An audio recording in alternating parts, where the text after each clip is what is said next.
لیث بن سعد نے بیان کیا، ان سے عقیل نے، ان سے ابن شہاب نے۔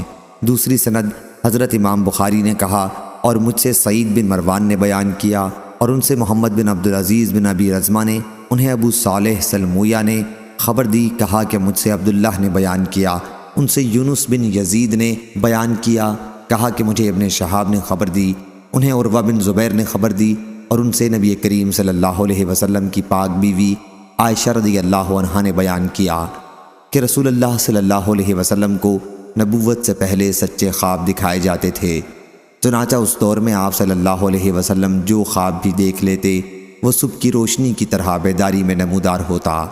پھر آپ کو تنہائی بھلی لگنے لگی۔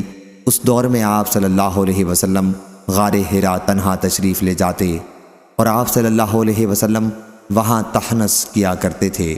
عروہ نے کہا تحنس سے عبادت مراد ہے۔ آپ صلی اللہ علیہ وسلم وہاں کئی راتیں جاگتے، گھر میں نہ آتے اور اس کے لیے اپنے گھر سے توشہ لے جایا کرتے تھے۔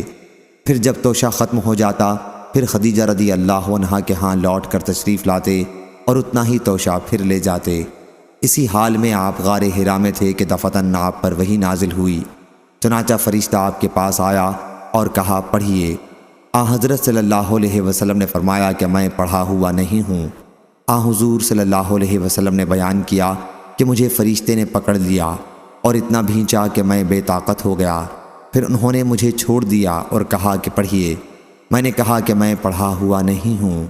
انہوں نے پھر دوسری مرتبہ مجھے پکڑ کر اس طرح بھینچا کہ میں بے طاقت ہو گیا اور چھوڑنے کے بعد کہا کہ پڑھیے۔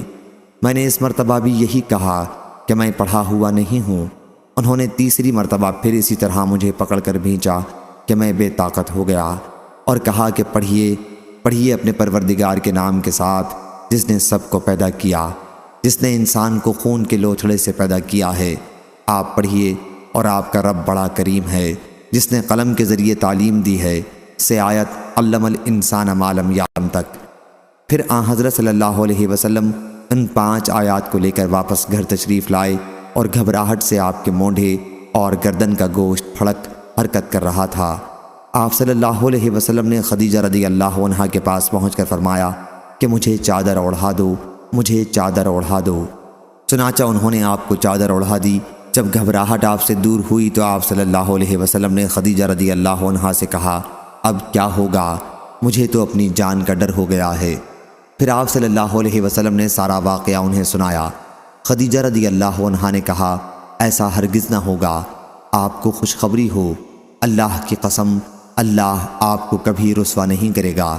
اللہ کی قسم آپ تو صلہ رحمی کرنے والے ہیں، آپ ہمیشہ سچ بولتے ہیں، آپ کمزور و ناتواں کا بوجھ خود اٹھا لیتے ہیں، جنہیں کہیں سے کچھ نہیں ملتا وہ آپ صلی اللہ علیہ وسلم کے یہاں سے پا لیتے ہیں۔ آپ مہمان نواز ہیں اور حق کے راستے میں پیش آنے والی مصیبتوں پر لوگوں کی مدد کرتے ہیں۔ پھر خدیجہ رضی اللہ عنہا حضرت صلی اللہ علیہ وسلم کو لے کر ورقہ بن نوفل کے پاس آئیں۔ وہ خدیجہ رضی اللہ عنہا کے چچا اور آپ کے والد کے بھائی تھے۔ وہ زمانہ جاہلیت میں نصرانی گئے تھے اور عربی لکھ لیتے تھے۔ جس طرح اللہ نے چاہا انہوں نے انجیل بھی عربی میں لکھی تھی۔ وہ بہت بوڑھے تھے اور نابینا ہو گئے تھے۔ خدیجہ رضی اللہ عنہا نے ان سے کہا چچا اپنے بھتیجے کا حال سنیے۔ ورقہ نے کہا بیٹی تم نے کیا دیکھا ہے؟ آپ صلی اللہ علیہ وسلم نے سارا حال سنایا جو کچھ آپ نے دیکھا تھا۔ اس پر ورقہ نے کہا یہی وہ ناموس حضرت جبریل علیہ السلام ہیں جو حضرت موسیٰ علیہ السلام کے پاس آتے تھے۔ کاش میں تمہارے نبوت کے زمانے میں جوان اور طاقتور ہوتا، کاش میں اس وقت تک زندہ رہ جاتا۔